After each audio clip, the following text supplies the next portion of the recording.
Congratulations nga pala sa winner natin this week. Meron po tayong dalawang nanalo ng tigi-isang cellphone. Si Ma'am Jeneline Hernandez at si Ma'am Gretchen Mapalo. Sila po yung makakatanggap ng tigi-isang cellphone this week. Kaya kung bago ka pa lang dito sa aking YouTube channel, abay mag-subscribe ka na po para makasali ka sa ating weekly pa cellphone giveaways. Dahil nga po tuloy-tuloy ang pamimigay natin ng cellphone. Bilang pasasalamat ko na rin sa mga followers natin sa aking Facebook page, sa mga subscribers dito sa aking YouTube channel at syempre sa mga nagpa-follow sa akin sa aking TikTok account. So anyway, sana masupport niyo din ako sa ating bagong business, yung lip tint rebranding. So hello everyone! Again, welcome back dito sa ating YouTube channel. Again, this is Yana. In today's video, i-share ko lang sa inyo itong isang pautangan online na kung saan pwede kayong mag-apply online at pwedeng maaprubahan ng inyong loan application online din. And isa sa mga nagustuhan ko dito mga beshi, legit siya. Mas mababa yung interest niya kung i-compare natin dun sa mga ibang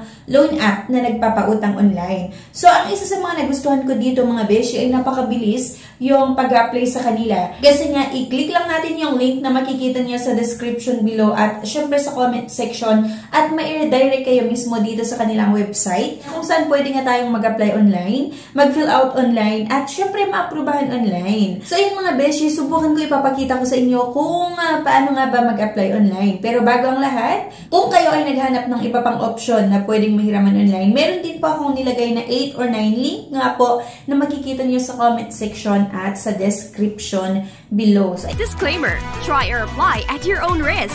Let's get back to the topic. Balang pag-usapan nga natin ay itong personal cash loan na ino-offer ni Cashmart. Click nyo lang yung link na makikita nyo nga po sa comment section at sa description below, yung may nakalagay na Cashmart personal loan. Check muna natin kung ano nga ba yung steps, tas syempre yung requirements kapag gusto nyo nga mag-apply dito sa personal loan na ino-offer ni Cashmart. So, mayroong 3 steps para makapag-apply nga tayo. Fill up our simple inquiry form here. Click nyo lang yung my here dyan and we will get in touch with you within 1 working days. And step 2, our loan executives will verify your eligibility and documents. Okay? And step 3, sign the contract and expect your cash disbursement. Meron silang personal loan for salaried and commission-based employees. Pwede rin po siya sa mga self-employed at personal loan for taxi or Grab drivers. Ayan. So, dito nga mga besh, merong requirements na syempre kailangan natin i-submit itong mga requirements nito bago makapag-apply sa kanila. So, para nga sa salaried and commission-based employees, dapat po meron kayong government-issued ID. Dapat din po meron tayong latest 1-month payslip, latest proof of billing. At para naman mga besh sa self-employed, dapat po meron kayo nito, government-issued ID, latest 1-month payslip or bank statement, at dapat meron din po tayong latest proof of billing. At para naman sa mga taxi or Grab drivers, dapat po makapag-submit kayo ng government ID. Pwede rin po yung latest 1-month statement of account at yung latest proof of billing. Pwede po kayong magbayad sa 7-Eleven, sa SM Supermalls, Robinson Malls, Cebuana Lulier, sa Bayad Center at syempre sa LBC.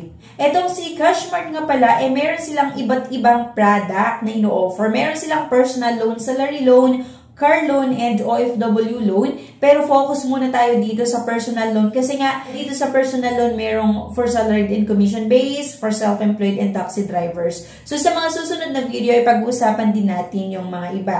Bago tayo mag-apply nga mga beshi, dapat malaman nyo ito na kapag personal loan yung gusto nyong applyan, yung pwede po nating mahiram dito ay 5,000 hanggang 50,000 pesos. At interest naman ay nagre-range ng 0.8 to 3.5%. Itong repayment mga besh ay fixed terms and ayan, approval period ay 1 day. Halimbawa, ang ilalagay natin dito mga beshi ay 45,000 lang.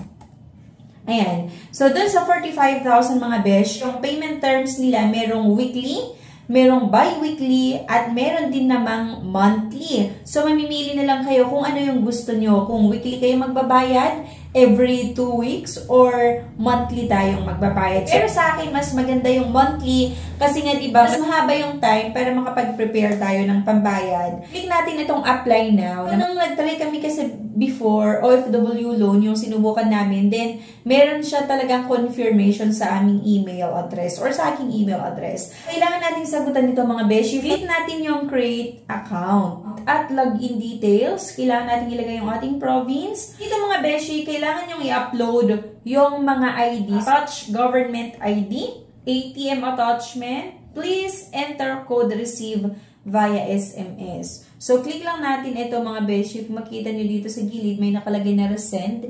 I-click nyo lang yan para matanggap nyo yung code na kailangan nyo nga pong ilagay dito. Once na nasagutan nyo lahat mga beshi, itong mga details na hinahanap nga ni Cashmart, mag-aantay na lang tayo ng isang araw para i-process nila ang ating loan application at meron naman po tayong matatanggap sa ating email confirmation na natanggap nga nila ang ating application sa kanila and may message naman po sa inyo sa email para i-inform kayo na natanggap nila inyong loan application or personal loan application. So mag-antay na nga lang po tayo ng isang araw para inform nga po kayo regarding sa status ng inyong loan application. So na-try kasi namin before ito pero ang sinubukan kasi namin ay yung FW loan. And talagang mabilis lang din naman talaga sila mag-message at mag-reply sa mga tanong namin before. So ayan, pwede niyong subukan. Pumunta nga lang po kayo sa description below at i-click nyo yung link para ma-redirect kayo mismo dito sa kanilang website. So yun lang guys. Anyway, thank you for watching. Please don't forget to click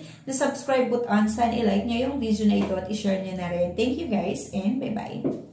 Congratulations nga pala sa winner natin this week. Meron po tayong dalawang nanalo ng tigi-isang cellphone. Si Ma'am Jeneline Hernandez at si Ma'am Gretchen Mapalo. Sila po yung makakatanggap nga po ng tigi-isang cellphone this week. Kaya kung bago ka pa lang dito sa aking YouTube channel, abay mag-subscribe ka na po para makasali ka sa ating weekly pa cellphone giveaways. Dahil nga po tuloy-tuloy ang pamimigay natin ng cellphone. Bilang pasasalamat ko na rin sa mga followers natin sa aking Facebook page, sa mga subscribers dito sa aking YouTube channel at syempre sa mga nagpa-follow sa akin sa aking TikTok account. So anyway, sana mas-support nyo din ako sa ating bagong business, yung lip tint rebranding. So thank you!